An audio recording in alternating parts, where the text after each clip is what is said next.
Shalom semuanya. Boleh angkat tangannya semuanya. Shalom, shalom. Oke, sudah siap untuk memuji nama Tuhan hari ini? Amin. Mari kita mempersiapkan hati kita. Sebelum itu kita akan berdoa dulu yuk.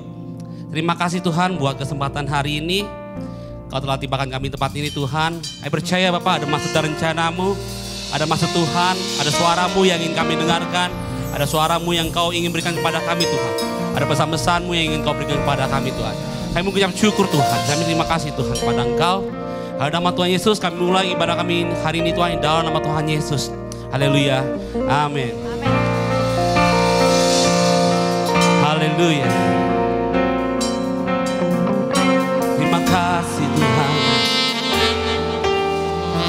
Oh, di hatiku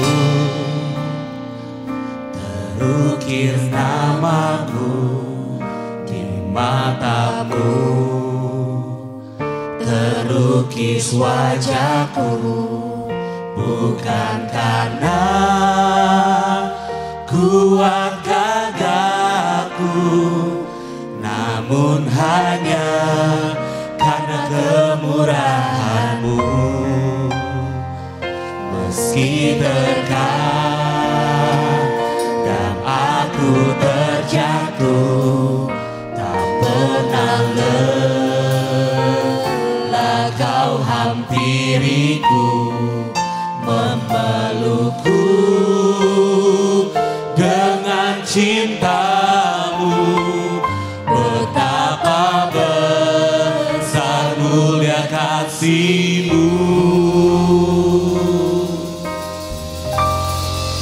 Bagi-Mu Tuhan segala pujian,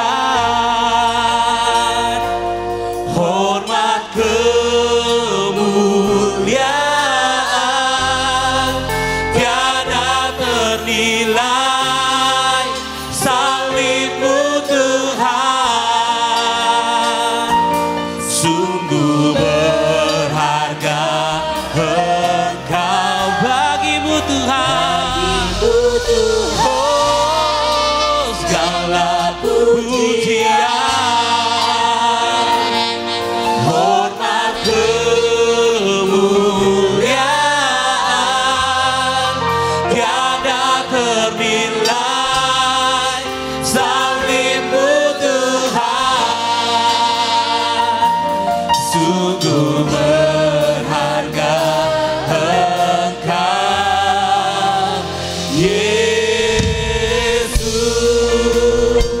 sungguh berharga.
percaya Engkau Allah yang luar biasa Tuhan.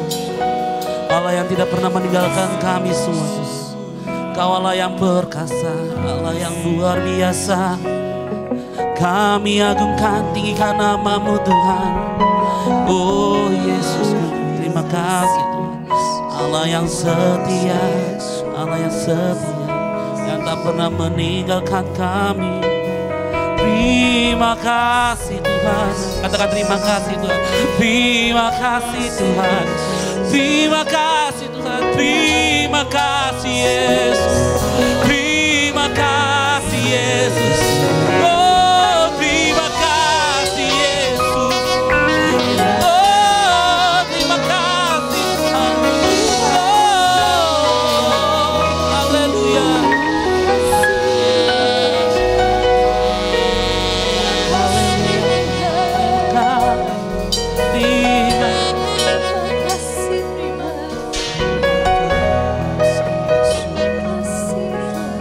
Mari kita mengangkat tangan kita.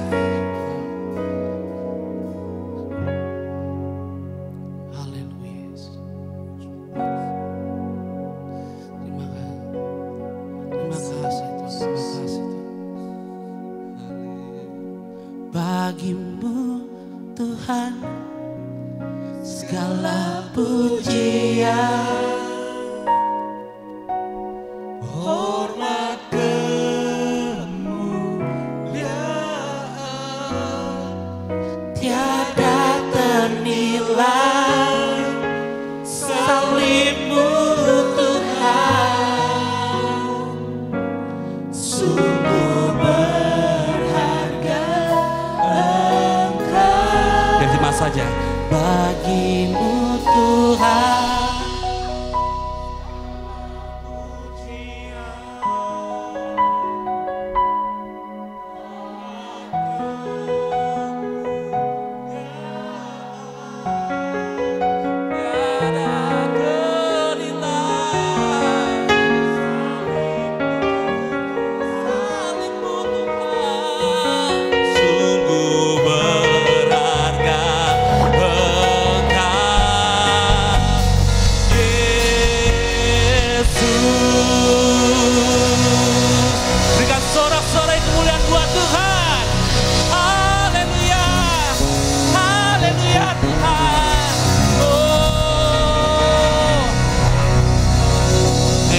Tuhan Yesus, kami siap memuji nama-Mu Tuhan. Haleluya. Amin. Shalom semuanya. Bisa lambaikan tangannya. Bisa kasih tos ke kiri kanannya. Ya, katakan Engkau luar biasa, Engkau luar biasa, Engkau luar biasa. Sudah siap memuji nama Tuhan? Bahkan langit dan bumi siap untuk memuji nama Tuhan. Haleluya.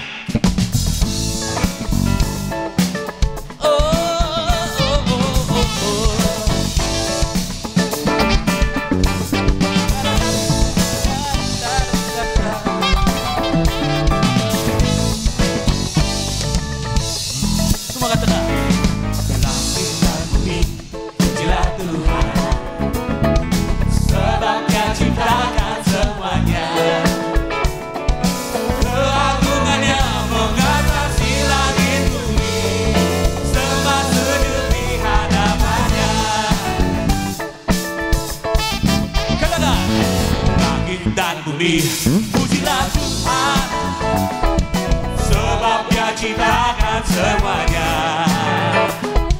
Keagungannya mengatasi langit bumi, sembah sujud di hadapannya. Oh, ku puji, ku sembah, ku puji, ku sembah Yesus Tuhan Sang Penebus. Ku puji, ku sembah, ku puji, ku sembah Yesus Tuhan dan Rajaku. Haleluya. Langit dan bumi pujilah Tuhan, sebab Dia ciptakan semuanya. Keagungannya mengatasi langit bumi, sembah sujud di hadapannya. Ku puji, ku puji, ku sembah, ku puji, ku sembah Yesus Tuhan Sang Penebus.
ada teman kita yang ingin memberikan satu kata dua patah, saya persilakan untuk Andre.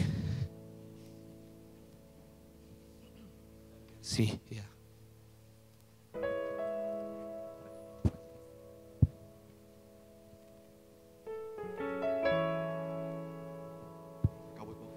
Malam teman-teman semua, pada waktu dan kesempatan ini saya mau mengucapkan terima kasih buat teman-teman semua, buat Kobeni, buat Cijeni, buat Kosemi, yang selama mama saya sakit sudah mensupport kami, sudah memberikan dukungan support dan doa terlebihnya ya untuk mama kami di saat mama kami sakit, di saat mama kami sedang di rumah sakit, dan di saat mama kami tercinta dipanggil Tuhan untuk kembali ke rumah Bapa di sorga.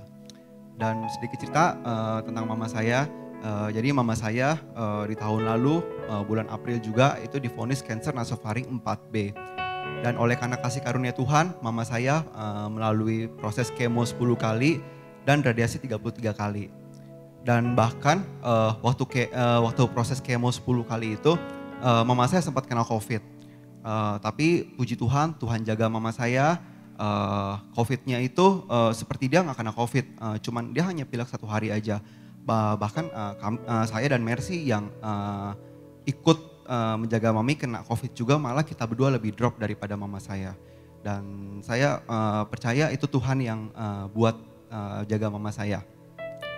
Dan setelah proses kemo dan radiasi selesai, mama saya melalui serangkaian tes dan puji Tuhan tesnya itu menyatakan kanker nasofaringnya itu bersih. Dan mama saya masuk masa recovery untuk melanjutkan kemo untuk sel kanker di tempat yang lain. Jadi karena mama saya sudah stadium 4B, ada indikasi penyebaran kanker di beberapa titik tubuhnya. Dan waktu masa recovery itulah ada 1 titik kanker di liver, itu tiba-tiba aktif dan menyebar dengan cepat.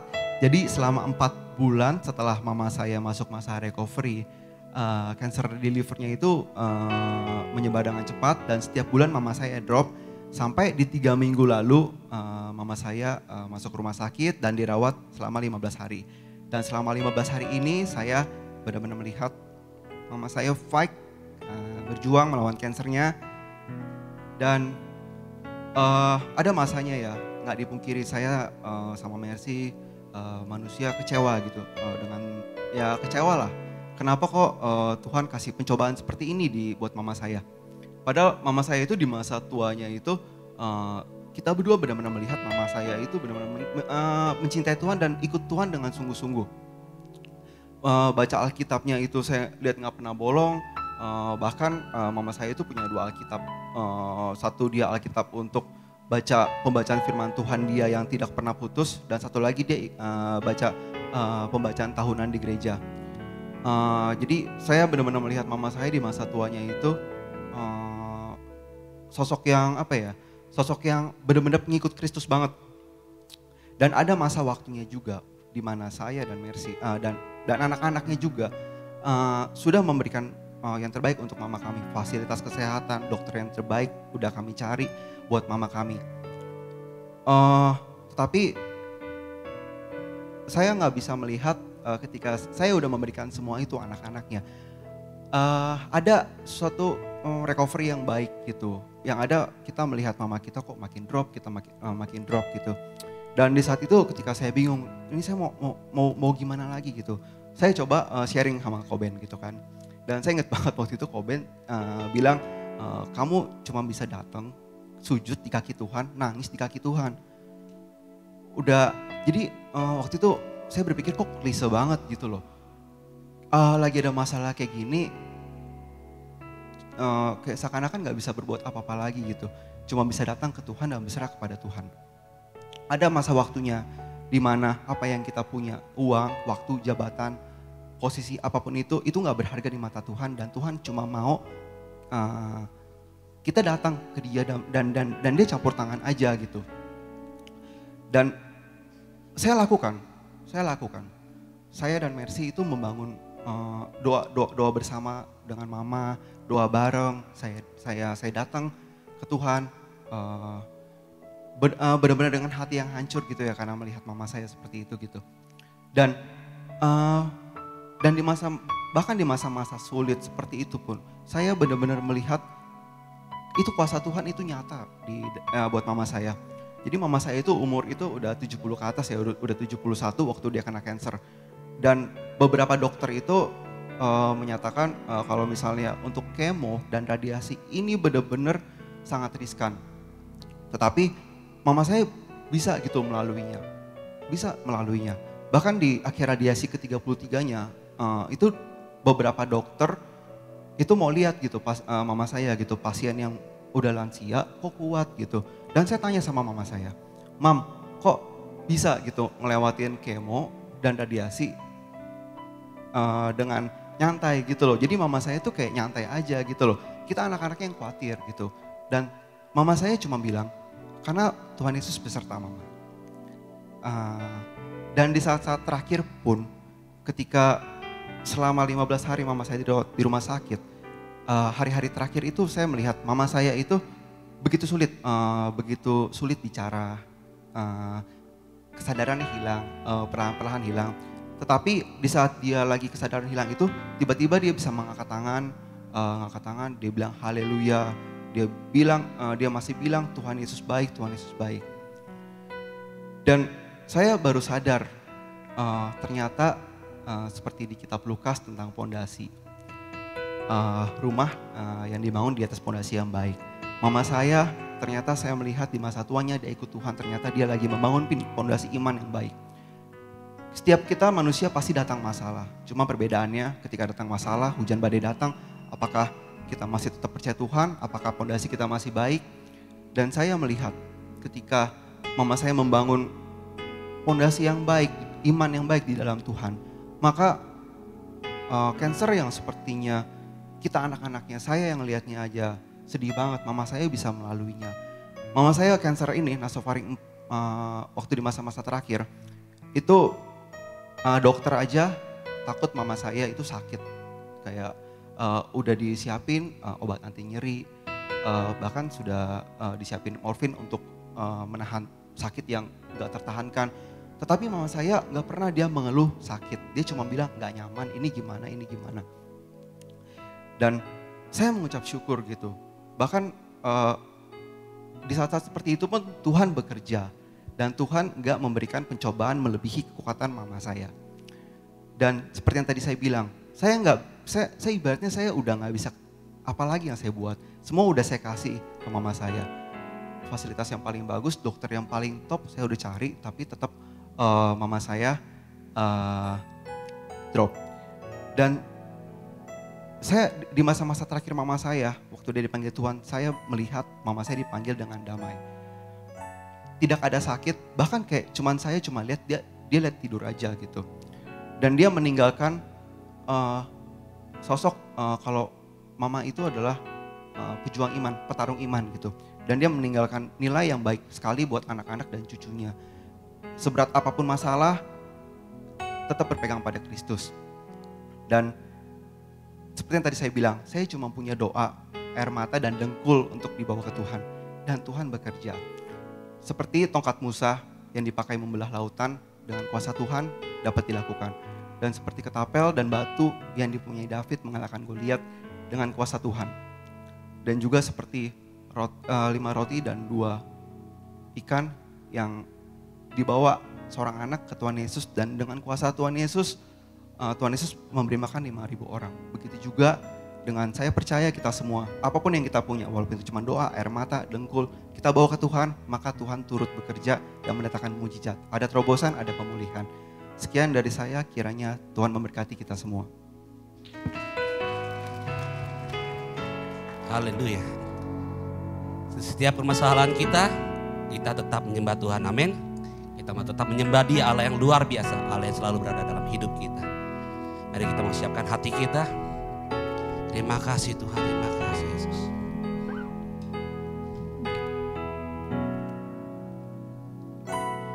Ku sembah Engkau, Allah yang perkasa, ku sanjung tinggi namamu di hidupku Tuhan, tiada yang lain. Hanya Kau satu ku sembah, Engkau Allah yang perkasa, ku sanjung tinggi namamu di hidupku Tuhan, tiada yang lain. Hanya Kau satu di hatiku. Terima kasih.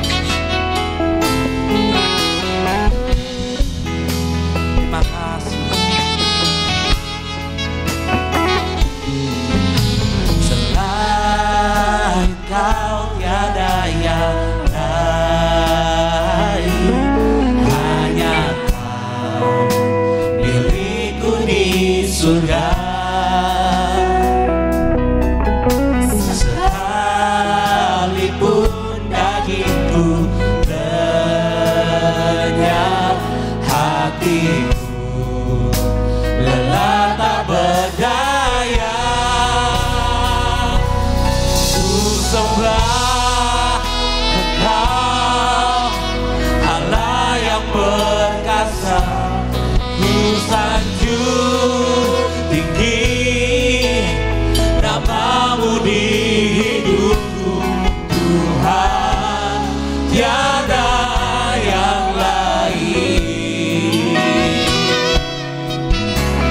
Hanya Kau satu ku sembah Engkau, Allah yang perkasa, ku sanjung tinggi namamu di hidupku Tuhan, tiada yang lain. Hanya Kau satu di hatiku. Hanya Kau satu di hatiku. Terima kasih Tuhan.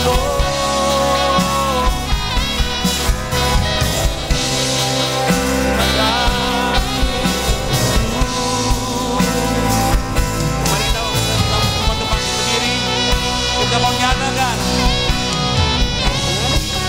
Ku sembah Engkau, Allah yang perkasa, ku sanjung tinggi namamu di hidupku Tuhan, tiada yang lain. Hanya Kau satu ku sembah Engkau, Allah yang perkasa, ku sanjung tinggi namamu di hidupku Tuhan, tiada yang lain. Hanya Kau satu di hatiku Tuhan, tiada yang lain. Hanya Kau satu di hatiku Tuhan, tiada yang lain. Hanya Kau satu di hatiku. Haleluya. Haleluya, haleluya. Haleluya. Terima kasih Tuhan. Biar lagu ini Tuhan jadi pernyataan dari hati kami yang paling dalam. Banyaknya kehilangan kami dalam hidup ini mengingatkan kami, bahkan meyakinkan kami bahwa pada akhirnya yang kami punya cuma Tuhan. Yang Kau yang selamanya dan segalanya. Terima kasih ya Bapak buat apapun yang Kau izinkan terjadi dan juga buat waktu ini. Kami percaya gak ada yang kebetulan. Kami buka hati kami selebar-lebarnya. Dan buka isi hati Tuhan itu firman-Mu sebanyak-banyaknya. Berbicaralah Bapak, kami siap mendengar. Berbicaralah karena tanpa Engkau berbicara kami hilang arah. Kami putus asa, kami bingung. Kami bertanya-tanya tapi kami bersyukur kami punya Tuhan yang berbicara. Tuhan yang gak diam, Tuhan yang menuntun kami dengan firman-Mu. Dan biar malam ini Tuhan kami minta bantuan Roh Kudus karena sadar daging kami lemah. Konsentrasi kami mudah buyar, iman kami kerap kali goyah, tapi kami berdoa. Biar roh kami yang penurut Engkau peluk ya Roh Kudus, sehingga waktu ini gak berlalu sia-sia. Berbicaralah Bapa, kami siap mendengar. Kami minta bantuan Roh Kudus kepadamu, Bapa yang baik, di dalam nama Yesus. Semua siap mendengar firman Tuhan dan dibantu oleh Roh Kudus untuk berfokus hanya kepada Tuhan. Segalanya bagi kita. Dalam nama Yesus semuanya berkata, amin. Shalom semua, silakan duduk. Thank you buat kehormatan ini, kali pertama saya di sini. Langsung waktu itu kayaknya pelayanan online ya. Pernah sekali. Dan thank you buat sukacita ini dan terberkati dengan kesaksian tadi. Ya, pandemi banyak yang kehilangan. Saya juga sama. Almarhum ayah saya meninggal 2020. Almarhum sahabat baik saya Raditya Oloan meninggal 2021. Dan kehilangan terlalu banyak. Sekali lagi jadi pengingat. Pada akhirnya yang kita punya cuma Tuhan. Yang datang dan tinggal. Karena yang lain datang dan pergi. Ya tapi nggak kemana-mana juga sih, ke sorga juga, ntar juga kita ke situ, kan gitu. Ya dan kehilangan karena penyakit, kalau menurut saya lebih ringan. Kenapa? Karena lebih enak ketika udah beristirahat dia nggak sakit lagi gitu. Ya kehilangan karena nggak jelas kenapa itu yang nggak enak. Kayak papa saya random aja gitu, emang udah waktunya dia pulang. Ini kayak gitu-gitu lebih sulit buat saya. Cuma kalau kita lihat sakitnya, lihat perjuangannya, kita ketika berpulang kita ingat ayat itu. Berbahagialah mereka yang meninggal dalam Tuhan sejak sekarang karena mereka beristirahat dari jerih lelah. Hidup itu melelahkan memang.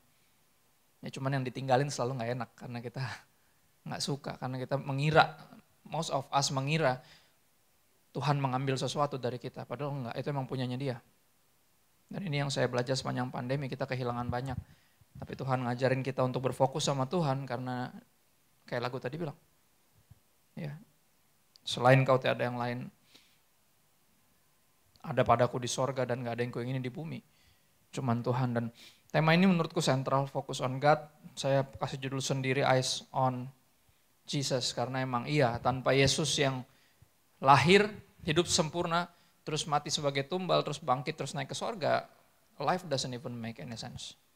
Hidup gak masuk akal. Sama sekali gak jelas buat apa. Kalau cuma hidup cuma buat mati. Kalau cuma menikah cuma buat cerai kan gitu.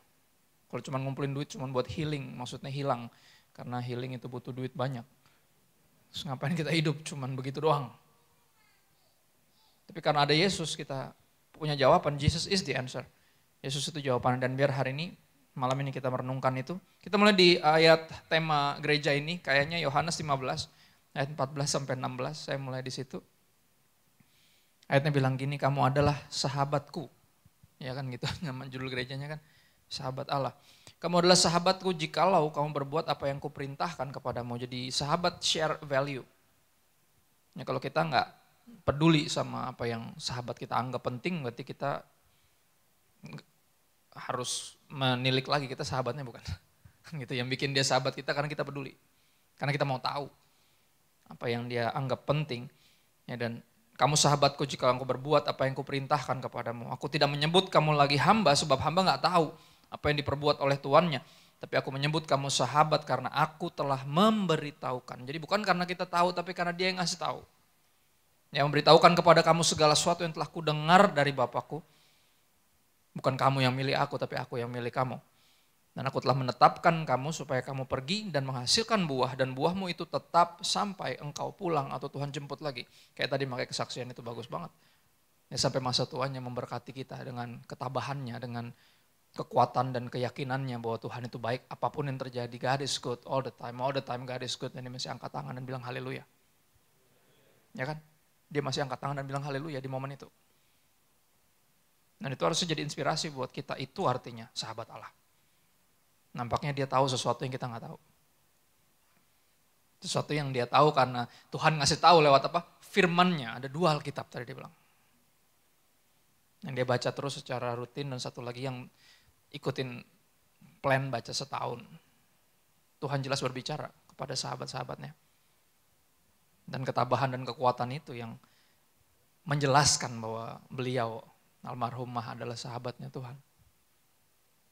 Ya, dan kita yang lihat gitu biasanya yang goyah imannya. Karena sebenarnya Tuhan lagi rindu, kita juga bisa sedekat itu sama Tuhan seperti yang kita lihat di depan kita. Orang yang punya, bahkan dokter aja sendiri bingung kekuatan dari mana, ya dari mana lagi kalau bukan dari sorga. Nampaknya dia sekali lagi dia tahu yang kita nggak tahu.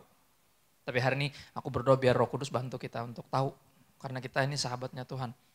Tuhan ngasih tahu, pasti ngasih tahu apa yang dia dengar dari Bapa. Dan malam ini biar jadi satu yang spesial ya. Tadi sepanjang penyembahan apalagi habis kesaksian, ada beberapa ayat yang aku rindu untuk buka. Kita ke Roma 8 dulu ayat 28 sampai 30. Sorry Mulmet, bukan yang ngerjain tapi ada banyak ayat yang aku nggak ada di catatan.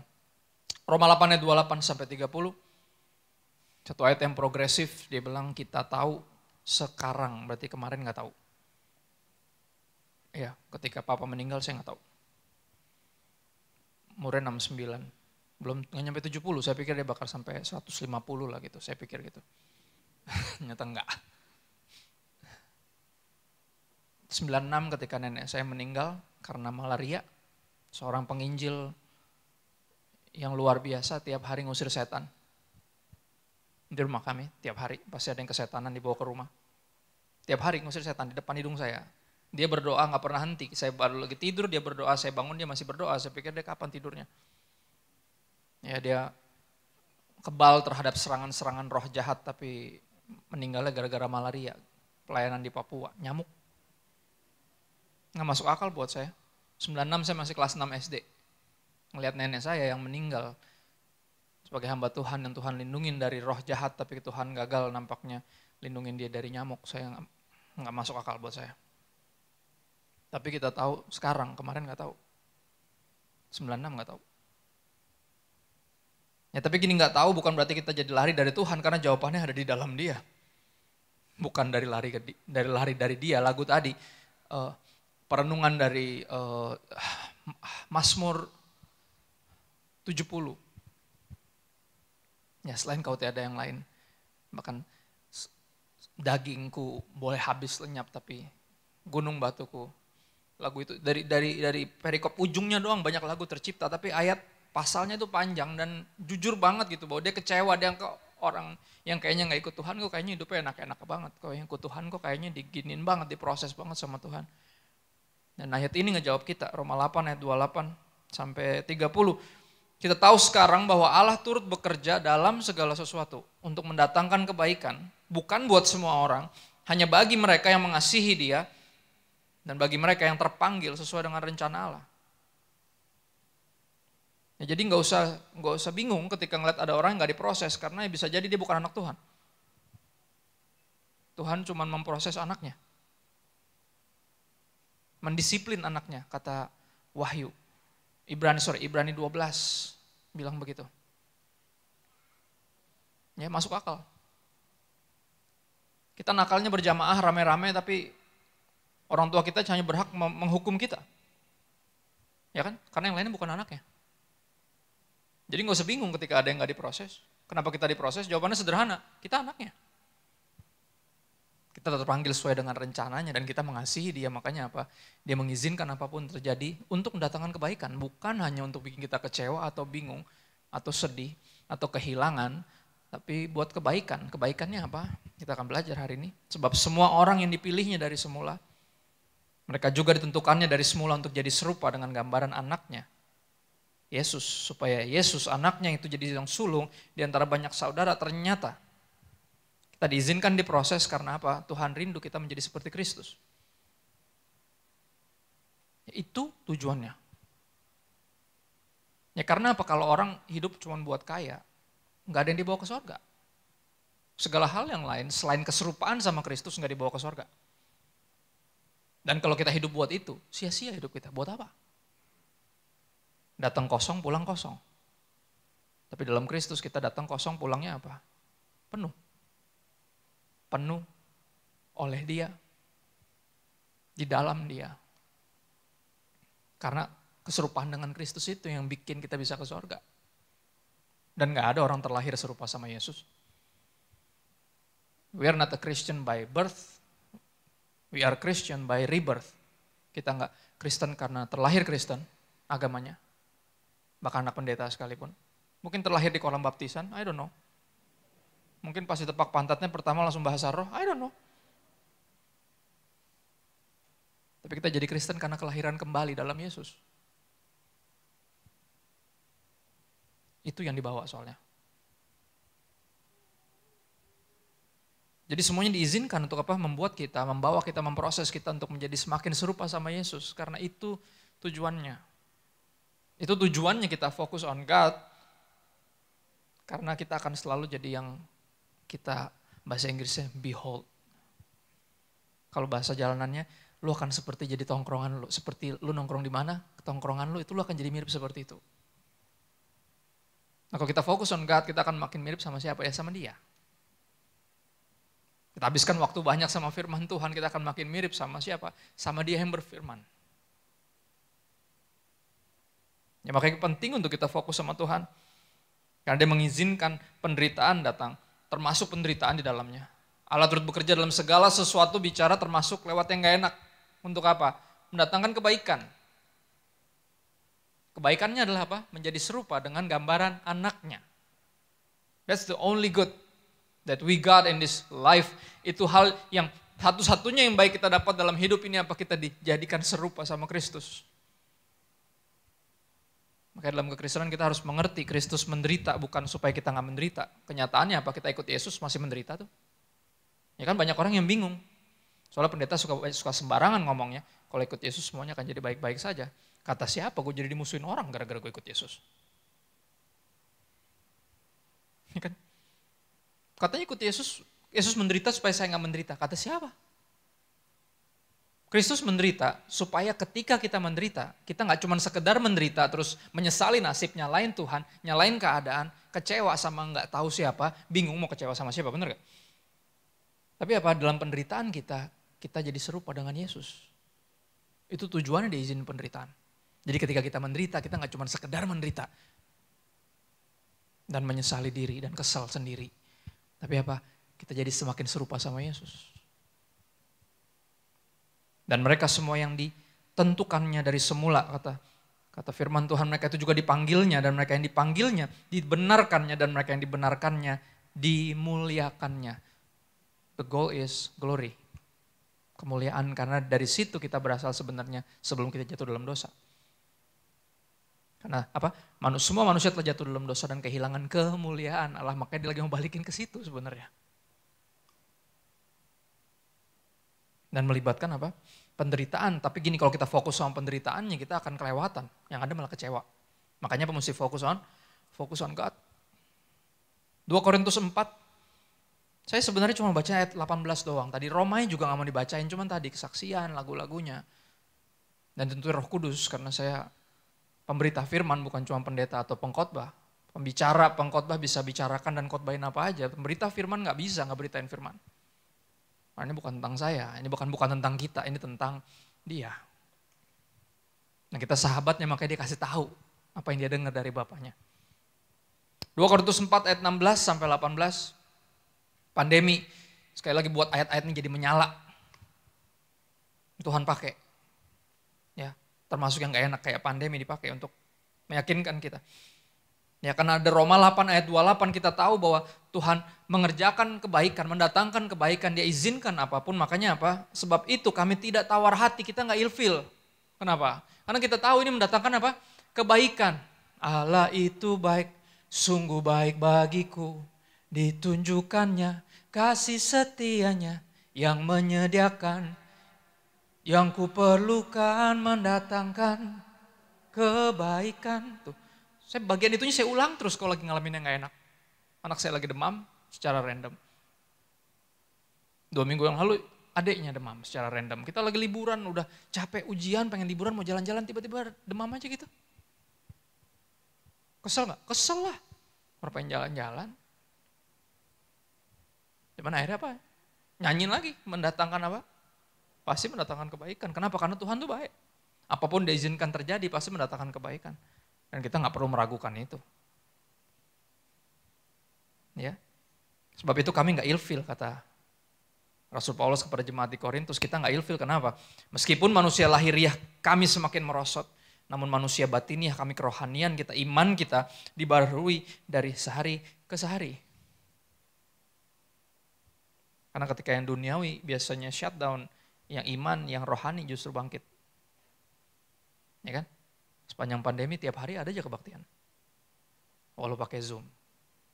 Sekarang kebaktian balik seminggu sekali lagi. Kalau masih ada yang Kamis, puji Tuhan. Yang lain belum masuk. Masih seminggu sekali lagi. Dulu tiap hari ada aja Zoom-nya. Tiap hari. Kenapa ya? Tadi soal dunia lagi tutup.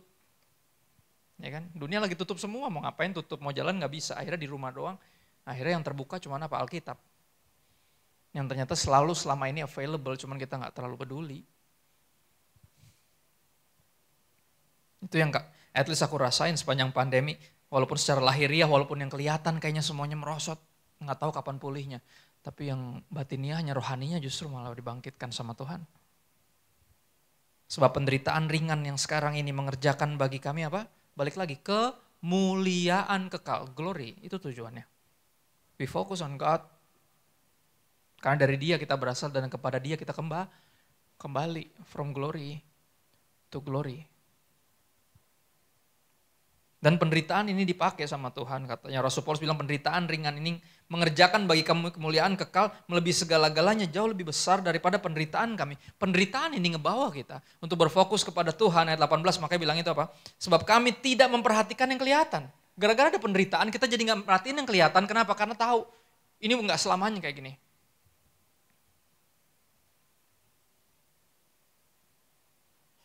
Melainkan apa? Kita mulai perhatiin yang gak kelihatan. Karena yang kelihatan adalah sementara, sedangkan yang gak kelihatan adalah kekal. Sepanjang pandemi kita lagi dibawa sama Tuhan untuk melihat ke atas. Karena kalau ngeliat sekeliling, lemah iman kita. Kepahitan kita, kecewa pasti kita. Uring-uringan pasti kita. Overthinking pasti kita. GERD pasti, kayak saya. Gak ada jalan lain karena semuanya shutdown, kita jadi ngeliatnya ke atas. Itu yang terjadi. Sepanjang pandemi entah saudara menyadari atau enggak. Itu yang saya sadari. Semua di dunia gelap, ketutup semua. Akhirnya apa? Yang terang cuma satu di atas. That's the beauty kalau kata film Sing. Sing yang pertama. Ya kan? Itu indahnya terperosok ke titik paling bawah. Kenapa? Karena jalan satu-satu cuma ke atas. Enggak ada jalan lain. Mentok. Paling bawah. Dan pandemi ngebawa kita ke situ. Untuk ngasih tahu kita, jangan perhatiin yang kelihatan, karena yang kelihatan sementara. Focus on me, kata Tuhan. Sini. Ibrani 12, ayat 1-4, kita habisin waktu kita di sini, saudara.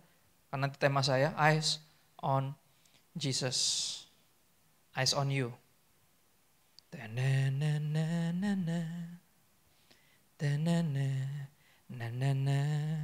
Yang tahu ketahuan umurnya. Ya. Ibrani 12 ayat 1-4, Eyes on Me, judul lagunya itu tadi.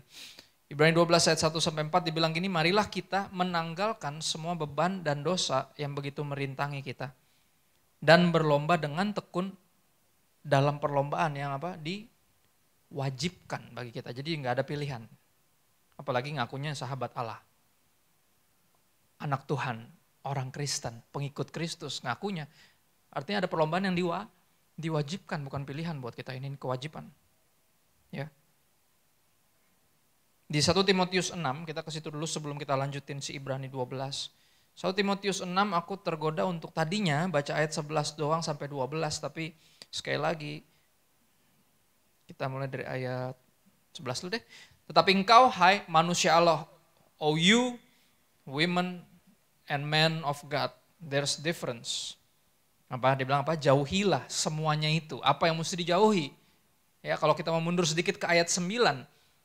Ya, ada kecenderungan manusia apa? ingin kaya, jauhi keinginan itu.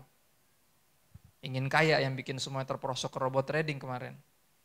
Ya kan? Ya enggak? Bukan ngebully. Cuman nyindir aja. Kan udah bilang dari dulu, nggak baca Alkitab emang. Ya kan? Siapa yang pernah pengen kaya? Saya juga pernah. Pernah kecewa? Ya pernah. Aku udah dikasih tahu di sini, udah di briefing. Coba lihat briefingnya. Ayat 9 deh kita baca ya. Kita punya waktu. Ya abis ini juga mau kemana? Yang paling jauh paling rumahnya saya. 9. Tapi mereka yang ingin kaya terjatuh ke dalam pencobaan. Ke dalam jerat tuh kayak jebakan. Dan ke dalam berbagai-bagai nafsu yang hampa yang kalau kita udah jabanin ternyata gitu aja. Gitu aja. Udah nabung-nabung, kredit-kredit. Pas beli iPhone 14 gitu aja udah. Nggak yang gimana-gimana. Ya kan? Pas mau ngejernya mah kayak gila, kayak bakal gimana nih. Pas beli ya udah, paling seminggu gilanya. Habis itu gitu aja kan. Tinggal nunggu ntar dikerjain dia keluar lagi yang baru nanti. Paling belum akhir tahun udah keluar lagi yang baru, liatin aja. Terus gitu. Nafsu yang hampa yang kalau udah dijabanin gitu doang rasanya. Hampa, kosong, tetap kosong ternyata. Ini tipuan-tipuan lamanya iblis kayak hal-hal yang kayak shoes to die for. Bags to die for. Sepatu yang kalau lu beli tuh lu udah bisa mati dengan tenang gitu. Tas, gimana? Kalau pakai tas itu malah nggak tenang hidup lo. Ya dong? Kalau pakai sepatu itu lu paling panik kalau hujan. Wah becek gimana nih? Kayak plastik, kan ribet hidup lo. Makanya nggak ada yang namanya to die for. Christ to die for. Cuman Yesus doang yang layak untuk kita abdikan seluruh hidup kita. Kalau kita percaya sama dia, apapun kondisi kita, kalaupun kita pulang sekarang kita bisa mati dengan tenang. Mati dengan tenang hanya ada dalam Kristus. Makanya tadi ada ketenangan yang unik. Kayak tidur aja gitu. Emang iya, beristirahat tuh artinya apa sih? Tidur, beristirahat dari jerih lelah. Makanya kayak tidur, emang iya soalnya. Tadi bangunin lagi, di hari terakhir. Nah kita nih yang belum bisa tidur ya kan. Masih bangun soalnya. Almarhum papa saya selalu bilang mati tuh kakaknya tidur. Cuma bedanya yang kakaknya nggak bangun lagi. Yang kalau tidur masih bangun. Tapi kalau masih bangun berarti Tuhan belum selesai dan kamu juga belum selesai tugasnya. Ya kan? Zaman saya ngantor dulu pilihannya cuma 2. Saya pulang hanya ketika 2 kalau udah waktunya pulang.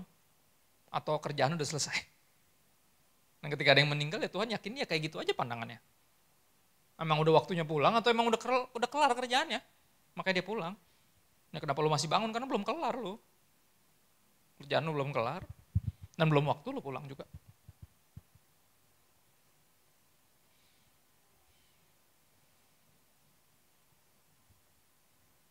Berikutnya apa? Mereka ingin kaya, saya ulang lagi. Biar siapapun yang masih pengen kaya malam ini bertobat ya. Karena firman Tuhan tadi bilang apa? Engkau hai manusia Allah apa? Jauhilah semuanya itu. Nomor 1 yang mesti dijauhi apa? Kalau mau fokus sama Tuhan, yang mesti dijauhi apa? Keinginan untuk jadi kaya. Itu yang mesti dijauhi. Kenapa? Gara-gara pengen kaya, kita terjatuh dalam pencobaan, ke dalam jerat jebakan, dalam berbagai-bagai nafsu yang hampa dan mencelakakan. Menenggelamkan manusia ke dalam keruntuhan dan kebinasaan. Itu dia. Ya kan yang kena robot trading tahu banget pasti. Tenang ini uang dingin. Dingin banget sampai beku gak bisa lu ambil duitnya. Bener kan?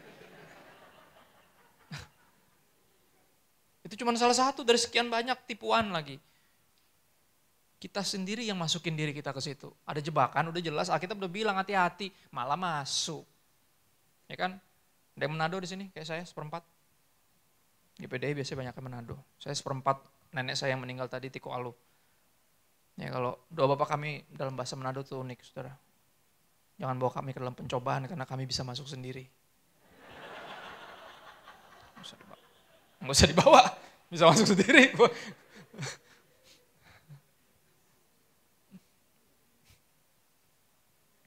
Yang pertama harus dijauhi apa? Keinginan untuk jadi ingin kaya. Yang kedua mesti dijauhi ayat 10. Karena akar segala kejahatan ialah cinta uang. Ini yang mesti dijauhi. Jangan ada satupun anak Tuhan yang ngakui cinta Tuhan tapi sambil cinta uang.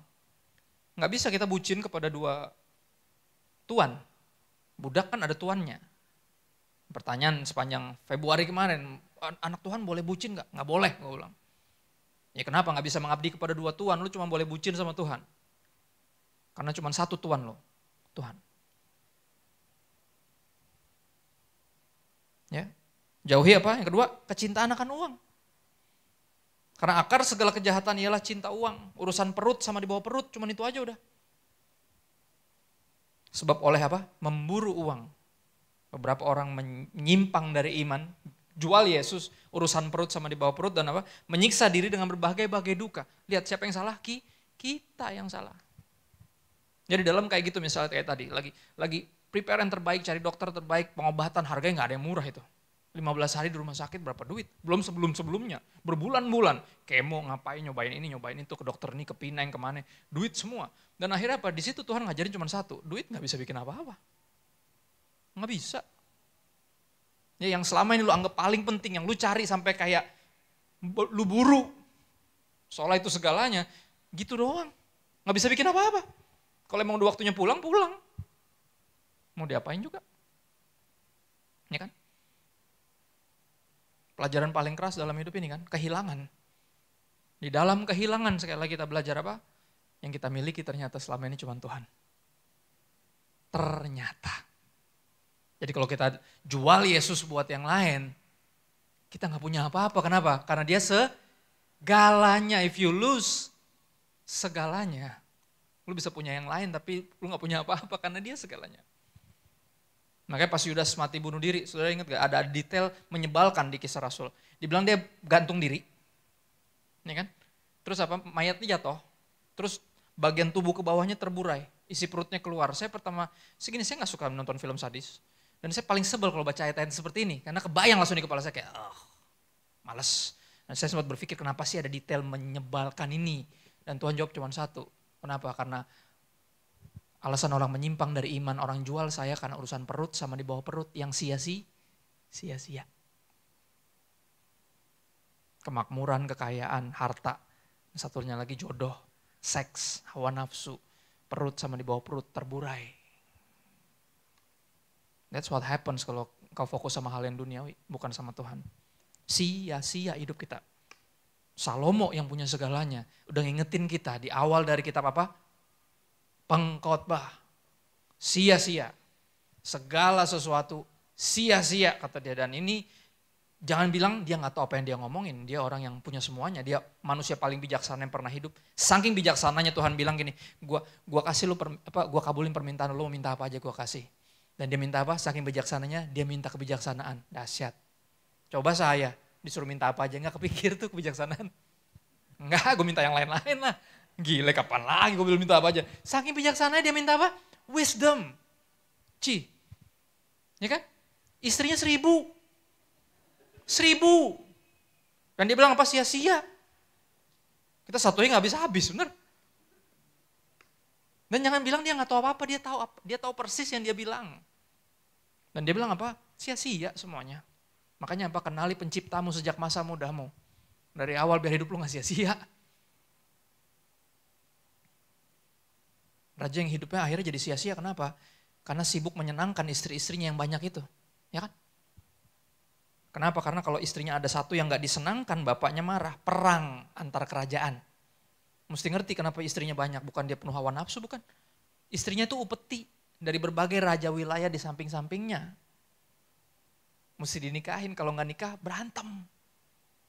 Dan kalau satunya berkoar, ribut kerajaan. Iya deh, iya beb, kenapa? Iya. Kenapa? Oh ya udah sini gue bikinin. Habis hidupnya buat menyenangkan manusia. Sedih. Ya dan ini yang mesti dijauhi. Ini sebagai anak laki-laki dan anak perempuannya Tuhan. Men and women of God, jauhilah semuanya itu apa? Ayat 11 masih tadi bilang apa? Kejarlah keadilan. 11 apa 12 tuh. Kejarlah keadilan, ini yang mesti dikejar. Ibadah, kesetiaan, kasih, kesabaran, dan kelembutan. Hal-hal yang dunia gak perintahkan kita kejar. Tapi Tuhan suruh kejar. Dan kalau kita kejar yang lain, sia-sia. Kenapa? Karena ini, kita lagi ada di dalam sini. Bertandinglah dalam apa? Pertandingan iman yang benar. yang diwajibkan bagi kita kalau kata tadi Ibrani 12. Ya, bertandinglah dalam pertandingan iman yang benar dan rebutlah hidup yang kekal. Ada pertandingan iman yang benar, berarti ada pertandingan yang salah. Hadiahnya udah pasti beda. Kejar dunia ini, ya dunia ini engkau dapat. Atau kehilangan, atau kecewa. Tapi kejarlah Tuhan dan maka segala sesuatu akan ditambahkan. Bahkan ada ayatnya bilang seperti itu. C.S. Lewis pernah bilang gitu. Sebagai orang yang 40 tahun ateis. Dia bilang apa? Aim at the world and you got nothing. But aim at God and you got both the world and God. Karena segalanya udah dapat, sisanya tambahan. Dan karena kita menyadari bahwa itu tambahan, jadi kalau ada dan gak ada, gak uring-uringan karena ya udah tambahan sih. Kan gitu. Beli rumah berhadiah payung. Kira-kira kalau hadiah payungnya habis, marah gak? Ya enggak lah, kan rumahnya dapat. Ya kan? Ikut Tuhan, ada bonusnya, ada. Tapi utamanya Tuhan. Jadi kalau bonusnya nggak ada, marah nggak? Enggak, biasa aja. Karena yang utamanya udah dapat. Kita habisin di sini ya. Eyes on Jesus bicara tentang ini. Marilah kita melakukannya. Ibrani 12, kita balik ke Ibrani 12. Ayat 1 sampai 4. Perlombaan yang apa? Diwajibkan bagi kita tadi. Perlombaan iman yang benar yang hadiahnya hidup yang kekal. Marilah kita melakukan perlombaan yang diwajibkan bagi kita dengan apa? Eyes on Jesus. Mata yang tertuju sama Yesus. Tuhan pakai pandemi sekali lagi untuk mengalihkan pandangan kita dari ngeliatin dunia ini, jadi ngeliat ke Dia karena tahu yang ini tuh sementara. Yang ini tuh bisa ada dan gak ada gitu aja.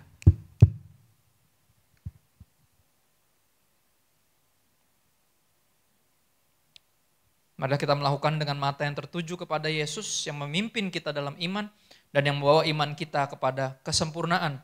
Yang dengan mengabaikan kehinaan tekun memikul salib, ganti sukacita yang disediakan bagi Dia yang sekarang duduk di sebelah kanan tahta Allah. Itu yang pertama. Eyes on Jesus. Saya bisa bertahan dalam dunia ini, sekali lagi bisa tetap percaya seperti almarhumah. Tetap percaya sampai detik terakhir. Kenapa? Karena dia fokus sama Tuhan. Nggak ada fokus sama penyakitnya, tapi kita yang fokus sama penyakitnya. Karena kita lagi mikir gimana cara dia bisa sembuh. Nah, dia bisa jadi udah di tahap ya sembuh, puji Tuhan, nggak sembuh ya nggak apa-apa. Kan gitu. Sembuh saya lebih bisa lagi melihat orang-orang yang saya kasihi, tapi kalau nggak sembuh saya melihat Dia yang mati buat saya di kayu salib. Win-win. Ini sedikit mengenai kehilangan orang tua. Ayah saya meninggal karena menolak makan. Dan kita bingung kenapa. Bawa ke rumah sakit gak mau. Dia bilang percuma, kamu tuh gak ngerti katanya. Jelasin dong biar ngerti. Kalau gak dijelasin mana ngerti. Ya, tapi ini yang dia lakukan. Udah semua tuh. Surat tanah, dikasih tahu tempatnya di mana, kunci-kunci serep dikasih tahu semuanya di mana. Ya, dosen sekolah Alkitab dia udah kasih ke muridnya untuk lanjutin nanti. Ini nanti pelajaran dari sini, oke? Dia udah tahu, dia bakal pulang. Dan ini seminggu sebelum dia meninggal, ini yang terjadi. Nggak makan udah hampir sebulan. Kalau mau tahu, minum cuma dikit. Makin lama makin lemes lah. Kita yang uring-uringan sendiri, tapi dia menolak. Ya kayaknya dia tahu sesuatu yang kita nggak tahu. Ya seminggu menjelang dia meninggal, beberapa hari sebelum meninggal ini yang terjadi. Dia panggil saya masuk ke kamar, saya anak sulung. Yang jadi pendeta cuma saya. Yang dua paling kecil jadi artis, nyanyi. Baru reunian tuh, bandnya, GAC namanya. Ya nomor 2 jadi manajernya. Jadi pendeta cuma saya. Dipanggil masuk ke kamar, dia ngomong, dia bilang apa? Maju terus ya, pelayanan tetap setia sama Tuhan. Tapi dia ngomong gak mau ngeliat saya, aneh gak? Dia ngeliat ke tempat lain. Saya pikir nih orang aneh banget, marah atau kenapa sama saya? Kalau marah ngapain dipanggil? Kalau marah ngapain dia kasih nasihat? Berarti dia gak marah. Kenapa dia buang muka? Sederhana, makin dilihat makin gak rela dia tinggalinnya. Dari semua kesaksian yang ada, dari tingkah lakunya yang aneh, yang banyak kita kumpulin, kesimpulannya cuma satu. Kayaknya dia tahu persis 29 November 2020, itu waktu terakhirnya di bumi. Dan menjelang hari itu dia makin uring-uringan. Kenapa? Karena sebenarnya dia masih pengen di sini. Dia masih pengen ngajar, masih pengen sama-sama keluarganya. Masih pengen lihat cucu-cucunya. Masih pengen lihat anaknya pelayanan. Bahkan pelayanan juga. Tapi apa? Tuhan udah berkeputusan apa 29 November. Your last day on earth. Dan menjelang itu pasti malas makan pasti. Kenapa? Percuma kamu tuh gak tahu, kamu gak ngerti katanya. Dan akhirnya beberapa hamba Tuhan besar juga meninggal dengan cara yang sama. Yakob Nahuai juga menolak makan menjelang meninggalnya. Satu lagi, Yesaya Pariaji juga gitu. Cuman mau makan minum anggur perjamuan doang, gak mau makan yang lain lagi. Kayaknya apa? Bisa jadi karena sahabat Allah dikasih tahu kapan hari terakhirnya. Bisa jadi. Saya cuma sharing ini sesuatu yang di luar dari apa yang saya siapin. Ya. Dan itu yang akan kita punya akses itu. Kita punya sesuatu, kita tahu sesuatu yang orang lain gak tahu. Ini kita aja yang tahu. Tapi apa kita berharap yang lain, yang di sekeliling kita kesayangan, kita bisa ngalamin pengalaman iman itu. Ayo, tetap bersyukur, Tuhan tetap baik. Jangan gitu mukanya. Jangan nangis. Gimana caranya gak nangis? Ya kan? Umur 24 tahun waktu itu ada perempuan meninggal. Mantannya teman saya. Yang menjelang meninggal karena leukemia. Oke. Dia bilang satu sama pacarnya, dia bilang kamu jangan nangis. Tuhan Yesus baik. Udah gak bisa ngomong. Cuma pakai bisik-bisik. Dia bilang dari semua permintaan yang paling sulit, gue akan kabulin tapi yang jangan nangis nih gue gak bisa. Gimana caranya gak nangis? Tapi apa nampaknya dia tahu sesuatu yang si cowoknya gak tahu. Dan hubungan itu yang Tuhan rindu kita punya masing-masing. Makanya 96 Oma dipanggil Tuhan. Kenapa? Karena seperti layaknya Oma-Oma Manado yang lain. Semua titip salam sama Tuhan Yesus sama Oma, benar? Salam ya Oma sama Tuhan Yesus. Salam. Kadang salam tempel, dibalikin. Ih, Tuhan gak butuh duit kamu. Duit kamu juga dari Tuhan. Yang Tuhan kangen tuh kamu. Ke gereja dong. Sibuk. Ya akhirnya apa pas Oma meninggal, gak ada lagi yang bisa titip doa sama Tuhan. Yang mesti doa sendirilah. Orang yang dititipin udah pulang duluan. Gak ada just-tip lagi, benar? Akhirnya mulai hari itu semua kami punya iman punya hubungan yang personal sama Tuhan. Mau gak mau Tuhan kondisikan, karena apa? Kalau masih ada Oma pasti semua titip salam. Yakin saya. Oma meninggal umur berapa? 59. Belum cukup Oma. 59, yang bener aja Oma apaan 59. Oma tuh 80, 92 no Oma. 59, 60 aja belum. Tapi itu cara Tuhan. 296 gak tahu, kita taunya kapan sekarang taunya. Nggak tahu apa dia mendatangkan kebaikan. Karena kalau kita nggak bisa ke surga rombongan kan. Imannya kan personal satu-satu. Ya berikutnya ada yang kedua. Tipsnya. Eyes on Jesus. Yang kedua apa? Remember him. Ingatlah selalu akan dia. Jadi ketika kita lagi ngalamin yang nggak enak, dia juga ngalamin itu. Jangan salah. Dia bisa relate. Dia juga menderita. Dia juga dikucilkan. Dia juga diabaikan, diragukan, direndahkan, difitnah. Dia dikhianati, dijual. Dihukum tanpa salah. Yesus. Jadi ketika kita ngalamin itu, makanya apa? Remember him. Ingatlah selalu akan dia yang tekun menanggung bantahan yang sehebat itu terhadap dirinya dari pihak orang-orang berdosa. Tujuannya apa? Supaya kamu jangan menjadi lemah dan putus asa. Kita lemah dan putus asa, kenapa? Karena kita gak fokus sama Tuhan dan gak mengingat Kristus. Itu alasan kita lemah dan putus asa. Tapi kalau kita mengingat dia yang gak punya dosa tapi harus menderita. Yang gak punya salah tapi harus dihukum. Yang mengasihi tapi dibenci tanpa alasan. Life start making sense. Hidup jadi masuk akal. Oke. Iya juga. Supaya kamu jangan menjadi lemah dan putus asa dalam pergumulan kamu melawan dosa. Lihat, kita melawan siapa? Melawan dosa. Kamu belum sampai mencucurkan darah, tapi Yesus sudah mencucurkan darah. Bahkan habis darahnya untuk menebus Anda dan saya dari dosa. Jadi dalam pergumulan kita gak jadi lemah dan putus asa. Dalam semua kesulitan hidup kita gak kepikiran untuk tinggalin Tuhan karena tahu kalau gue tinggalin dia gue mau kemana. Kalau gue tinggalin dia, gue yang rugi karena gue yang perlu dia. Bukan dia yang perlu gue.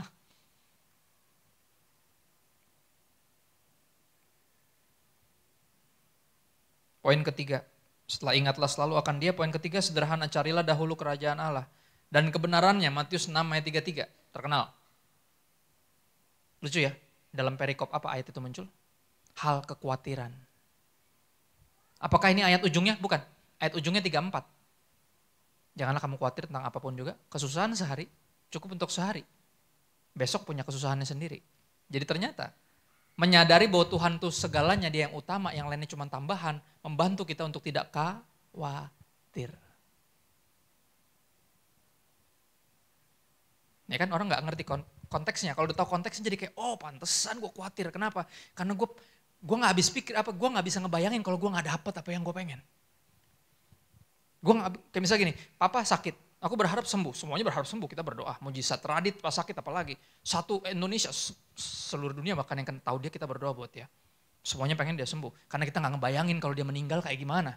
Kita gak ngebayangin, karena itu segalanya buat kita, dia sembuh. Tapi apa? Gak sembuh. Sembuh, tapi pulang. Bukan pulang ke rumahnya, pulang ke rumah Bapa. Tuhan ngasih tahu, bukan itu. Kesembuhannya bukan segalanya, saya segalanya. Ya kan? Dalam hidup itu kan, Tuhan sering ngingetin kita itu. Kita khawatir karena gitu, ada sesuatu yang kita kalau nggak dapat kayaknya sia-sia hidup gua. Aku mesti dapetin ini. Jadi pas nggak dapat kecewa. Habis itu ke cewek, kan gitu. Atau ke cowok. Atau ke cewek, lebih parah lagi. Ya kan? Itu yang terjadi. Karena ada segalanya yang lain, makanya apa? Kita khawatir. Coba kalau segalanya Tuhan, yang lain cuma tambahan, kita nggak khawatir. Kenapa? Karena yang segalanya saya udah punya, yang lain tambahan bisa ada dan bisa enggak terlalu matters.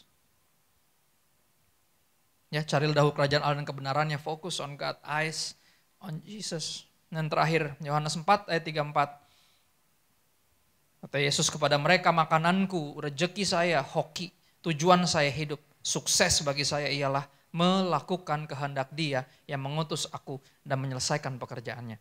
Dan kalau Yesus tujuan hidupnya adalah itu. Dan kita pengikut Yesus, tujuan hidup kita mestinya sama. It's all about Jesus. Bukan tentang mendapatkan dunia dan semuanya. Bukan tentang mencapai target ini dan itu, bukan. Yesus. Aku tutup dengan ini, Roma 12. Ayat 2, musisi boleh mainkan lagu sedih supaya saya terdengar lebih rohani.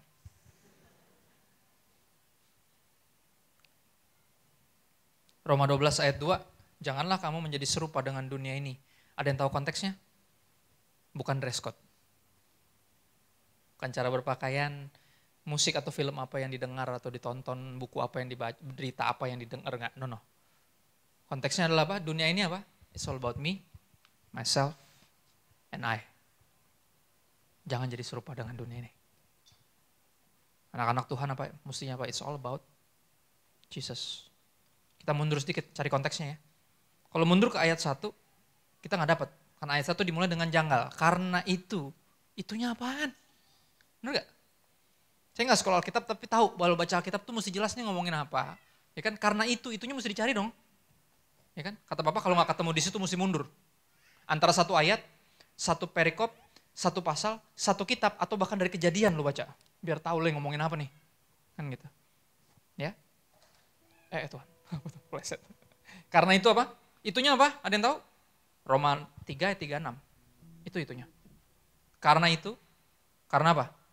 Segala sesuatu dari Dia, oleh Dia, untuk Dia, bagi Dialah kemuliaan sampai selama-lamanya. Karena itu. Karena it's all about Him. Brothers and sisters, ya, demi kemurahan Allah aku menasehatkan kamu untuk mempersembahkan seluruh hidupmu, your whole existence, ya, sebagai persembahan yang baik, berkenan dan sempurna, itu ibadahmu yang sejati. Karena apa? Karena it's all about Jesus. Throw yourself on the altar. Persembahkan dirimu. It's not about you. Taruh.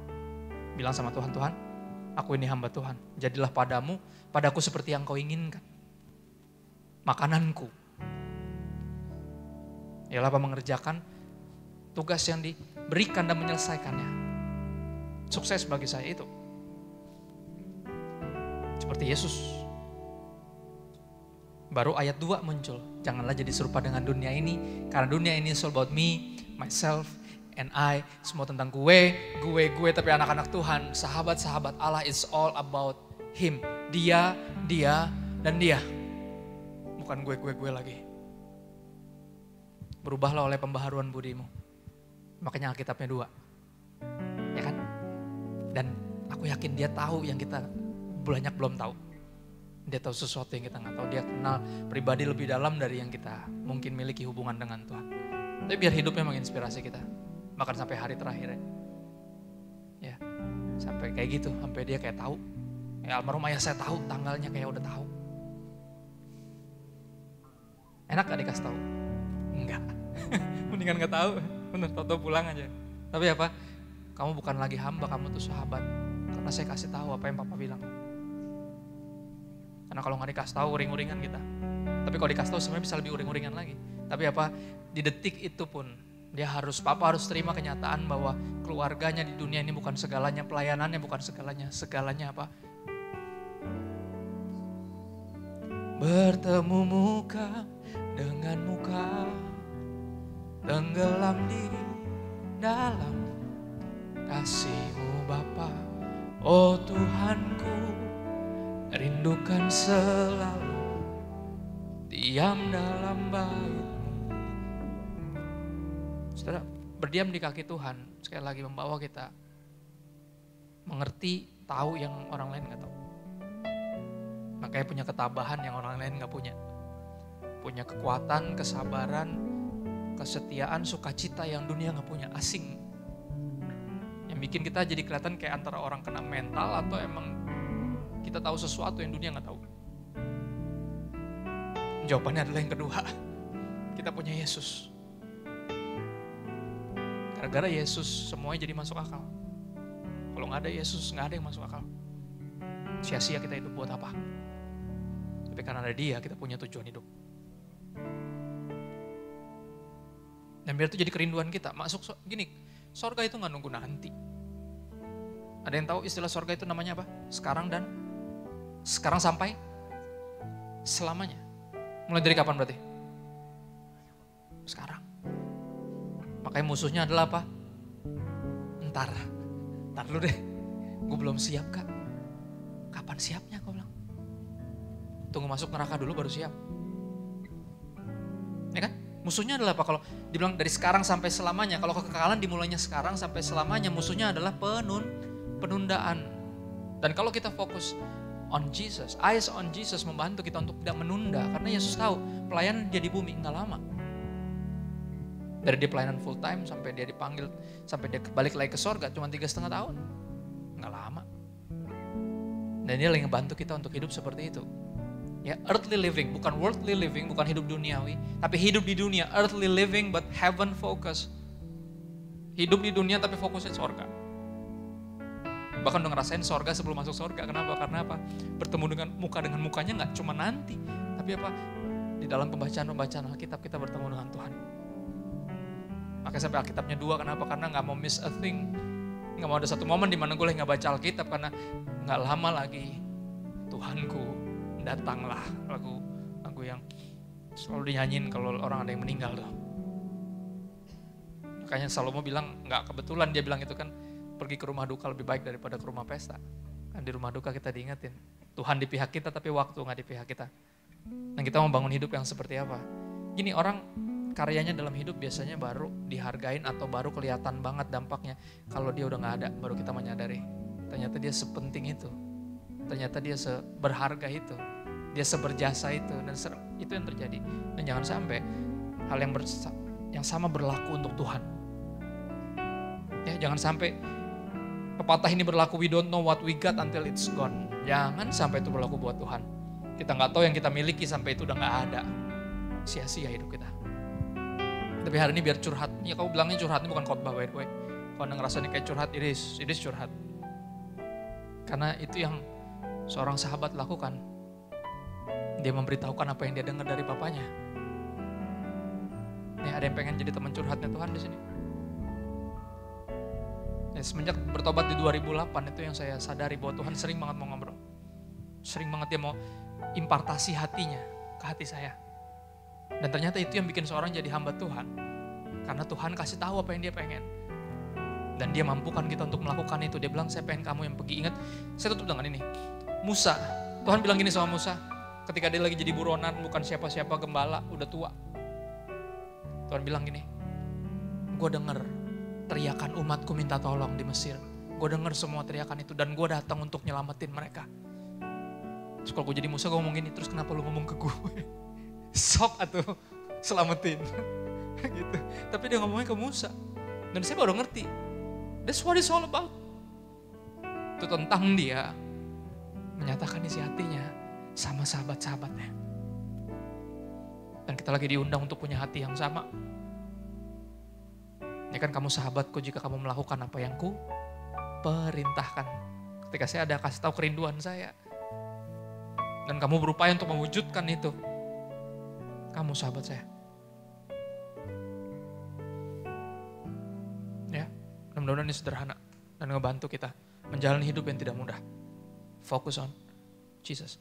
Eyes on Jesus. Itu aja udah. Lagu lama bilang ini, pandang terus padanya, jangan menoleh jalan lain. Jangan pandang salah orang lain, pandang saja Yesus. Zaman dulu banget tuh. Dan itu yang bikin papa saya sepanjang pelayanan dijahatin sama teman pelayanan bisa tetap pelayanan. Right? Gak ada yang lebih pahit daripada dijahatin sama teman sendiri. Kayak Yesus dijual sama Yudas. Saya bilang gini sama papa waktu itu, saya tutup dengan ini. Saya bilang, kalau saya sih udah berhenti pelayanan pak, ini kesekian kali loh di kudeta. Pas lagi jadi gembala, gantiin gembala yang udah meninggal. Kesekian kali. Gak kapok emang, kalau aku bilang itu gak kapok ya. Kalau saya sudah berhenti pelayanan, terus dia bilang apa? Gak bisa berhenti pelayanan, papa, kenapa? Papa udah ngerasain yang orang lain gak pernah ngerasain. Apa? Sukacita sorga. Orang kalau udah pernah ngerasain sukacita sorga, gak ada rasa lain yang bisa menandingi itu. Dan gak ada jalan lain. Orang ini akan berusaha nyobain, rasain lagi. Kayak sesuatu yang udah terlalu enak, kita udah pernah ngerasain dan kita pengen itu lagi. Kayak gitu. Ya, dan sorga bersorak-sorai, sukacita sorga terjadi cuman karena satu hal. Orang berdosa bertobat. Selama masih ada orang berdosa di dunia ini, Papa akan terus pelayanan. Karena ada kesempatan untuk bisa ngerasain lagi sukacita itu. Dia ngomong gitu. Dan berkaitan dengan dihianatin.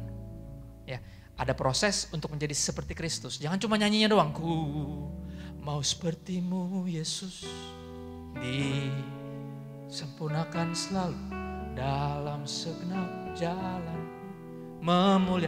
Bilangnya mau jadi seperti Yesus, tapi apa? Ini yang Papa bilang. Part of being Christ-like, untuk menjadi seperti Kristus, ada satu fase yang gak bisa dilewatin dan gak bisa dibuat-buat, yaitu apa? Dihianatin sama orang deket. Dan ketika kita ngalamin itu, rejoice. Kata Papa, kita lagi dibawa ke dimensinya Kristus. Sesuatu yang gak bisa lu sengajain, hianatin gue dong. Gue pengen rasain jadi Yesus. Secara natural, makanya apa? Itu yang bikin Papa gak mundur, kenapa? Ini yang Papa minta, jadi seperti Kristus. Dan kalau Tuhan lagi mengizinkan, kita lagi mengalami Via Dolorosa, nikmati. Kan kita yang minta. Dan itu gak bisa lewat jalur lain. Via Dolorosa namanya apa? Jalur penderitaan. Ada jalur lain untuk jadi seperti Yesus? Gak ada. Kita berharap ada jalur lain, jalan tol gitu yang gak ada macetnya gitu. Gak ada. Semuanya akan lewat situ, tapi bedanya apa? Bersama dengan Tuhan. Makanya apa? Dalam penderitaan fokuslah sama Tuhan, bukan sama penderitaannya. Kalau nggak berhenti kita, kecewa, pergi dan apa rugi sendiri. Kita yang perlu dia kok kita yang pergi. Ya jadi kalau udah pergi terlalu lama, malam ini bisa pulang, tangannya terbuka. Ini kan Tuhan masih kasih koma, belum kasih titik, kenapa? Tahu dari mana? Ya lu masih bangun. Itu aja udah. Dan dia belum datang. Selama kita belum mati dan Tuhan Yesus belum datang, dia masih kasih kesempatan. Ya apapun kekecewaannya sepanjang pandemi, tergoda untuk tinggalin Yesus karena mungkin bukan kekecewaan tapi godaan. Ada tawaran menggoda untuk tinggalin Tuhan.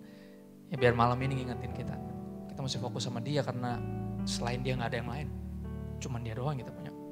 berdoa bentar yuk. Bersyukur Tuhan buat hari ini, thank you buat segala sesuatu yang kau dengar dari Bapa dan kau sampaikan kepada kami.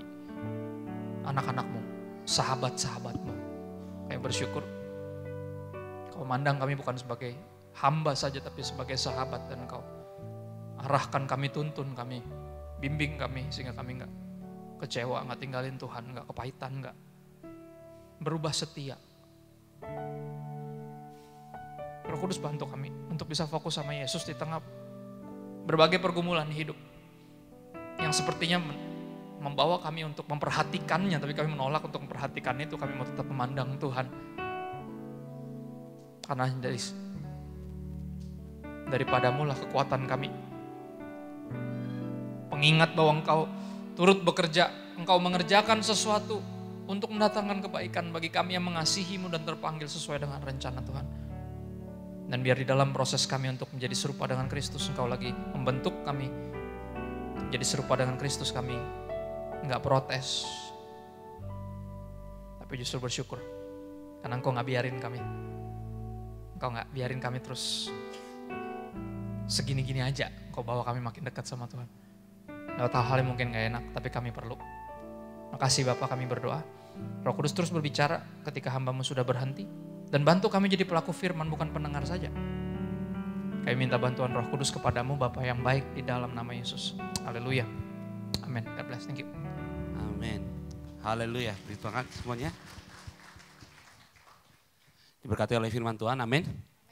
Kita akan mendengarkan pengumuman.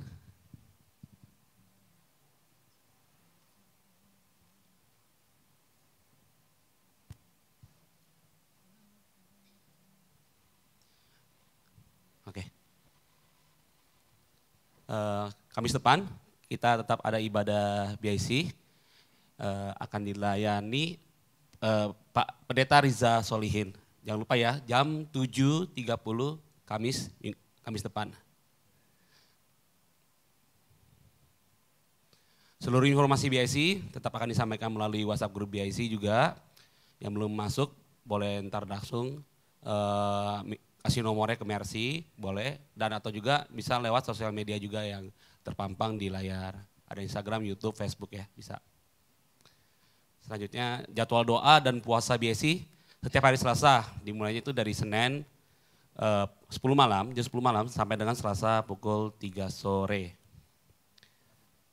Jadwal doa untuk yang puasa BIC ya hari Selasa ya, jadi pas ya sesuai dengan yang jadwal doa puasa BIC.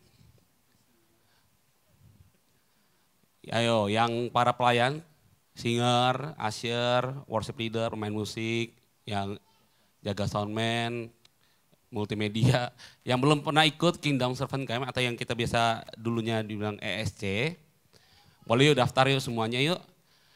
Nih ya, tanggal 30 April sampai 1 Mei di Grand USU Puncak. Biayanya hanya 300.000 untuk pelajar, pekerja 500.000. Oke, ini untuk khusus pelayan ya teman-teman ya. Dan gereja kita akan mengadakan donor darah bagi teman-teman semua yang ingin berpartisipasi dapat mendaftarkan dirinya melalui grup WhatsApp BIC.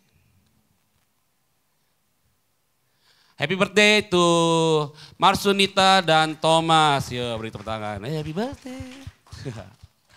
Next, ada jiwa baru. Oke, saya panggilkan jiwa baru, boleh pakai berdiri tempatnya saja. Noverius.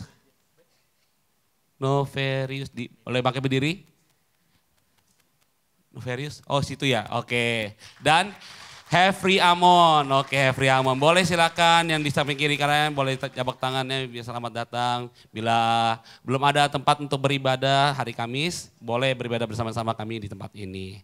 Oke, doa pengurus BIC, hari Minggu ini, tanggal 26 Maret, pukul 3 sore untuk para pengurus diwajibkan untuk datang ya. Dan bagi teman-teman yang memiliki pergumulan doa, dapat menghubungi nomor yang ada di layar. Dijamin kerahasiaannya dan bila sudah dijawab doanya, kita membuka untuk ruang kesaksian bagi teman-teman semuanya. Oke, saya serahkan kepada Ko Beni.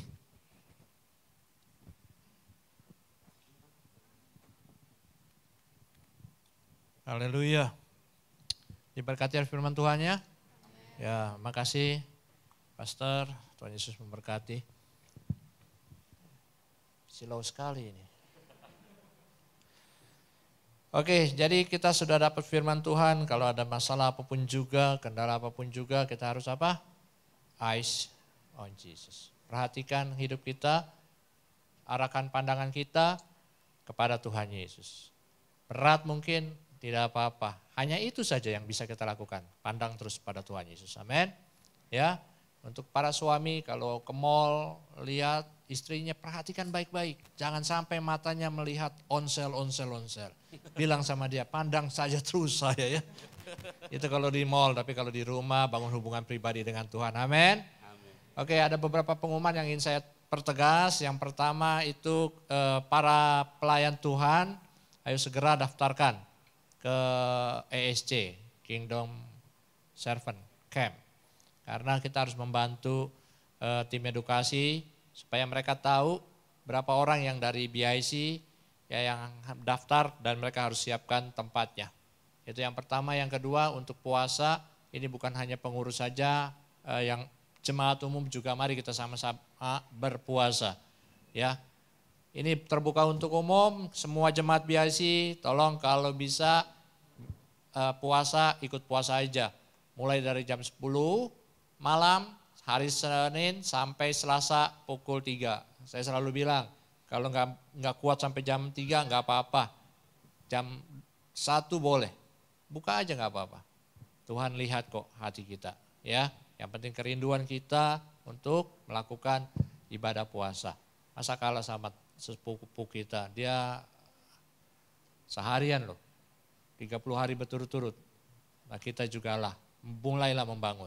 Ya, yang pertama pasti kita akan diberkati Tuhan karena hubungan kita lebih dekat dengan Tuhan karena kita berpuasa. Yang kedua, hemat uang makan siang, makan pagi juga. Ya, jadi berpuasa. Oke, itu aja dari saya, tidak ada pengumuman lagi. Mari kita bangkit berdiri, Wagem akan nutup. Yuk silakan.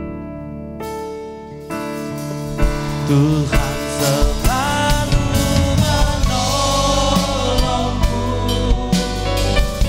selalu menjagaku, sehelai di rambutku tak akan terjatuh tanpa seizinmu.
Haleluya Yesus. Allah Bapa kami dalam surga, kami datang kepadamu Bapa, mengucapkan syukur dan terima kasih atas kebaikan-Mu di mana kami telah mengakhiri kebaktian kami pada hari ini. Terima kasih Bapa, Engkau yang telah memberkati kami semua. Bapa kami, terima kasih Bapa atas firman-Mu yang telah kami dengar.